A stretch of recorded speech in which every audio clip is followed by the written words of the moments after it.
እንደምታዩት ተገናኝቶልኝ የሾርት ቪዲዮ እያየሁ ነው። እናንተም የዩቲዩብ የፈለጋችሁትን ማየት ትችላላችሁ። እስከ መጨረሻው ቪዲዮውን ተመልከቱት።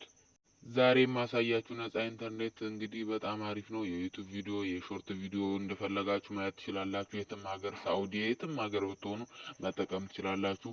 እንግዲህ አፕሊኬሽኑን ስምና እንዴት እንደምትጠቀሙ ሙሉ በሙሉ አስረዳችኋለሁኝ። እናንተ ምንም ፋይል አፕዴት ማድረግ ምናምን የሚጠበቅባችሁ ነገር የለም።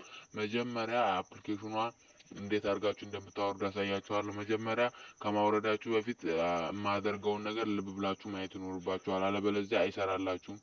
ሳታሳልፉ ስቴፕ ባይ ስቴፕ ተከታተሉ። መጀመሪያ አፕሊኬሽኑን እንዳወረዳችሁ ቆይ ግን አፕሊኬሽኑ ስም መጨረሻ ላይ ስለምነግራችሁ ነው። እዚህ ጋር ኦንላይን አፕዴት የሚለው አለ። እዚህ ጋር እንደምታዩት ኦንላይን አፕዴት የሚለውን አንድ ጊዜ ክሊክ ታደርጉታላችሁ። እንደዚህ ቼኪንግ አፕዴት ብሎ አሁን ኖ አፕዴት አቬሌብል ይለኛል። እናንተ ግን አፕዴት ሰክሰስ ይላችኋል። ያ ምንድነው ጥቅሙ? እዚህ ጋር ያሉትን የሀገራችሁን ኔትወርክ አያመጣላችሁም ማለት ነው። እናንተ ማገናኘት የምትችሉት እንግዲህ ኤርፕላይን ሙድ ዳታ ኦን ኦፍ እያደረጋችሁ ነው። ኤርፕላይን ሙድ ምናምን እያደረጋችሁ ነው እና እንትኑን ማገናኘት የምትችሉት ማለት ነው። እዚህ ጋር የራሳችሁን ሀገር ኢንተርኔት ትመርጣላችሁ። አንድ ጊዜ ክሊክ ታደርጉታላችሁ።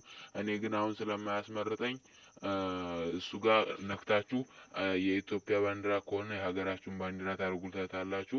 ከዛ እዚህ ጋር ከመረጣችሁ በኋላ እዚህ ጋር ኮኔክት የሚለውን ስትነኩት ይገናኝላችኋል። ግን መጀመሪያ ያልኳችሁን ነገር ማሟላት አለባችሁ።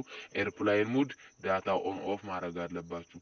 እንግዲህ የአፕሊኬሽኑ ስም ኔት ቪፒኤን ነው። ሎጎዋን አይታችኋታል። ሎጎዋን ሸምዳችሁ ያዙ።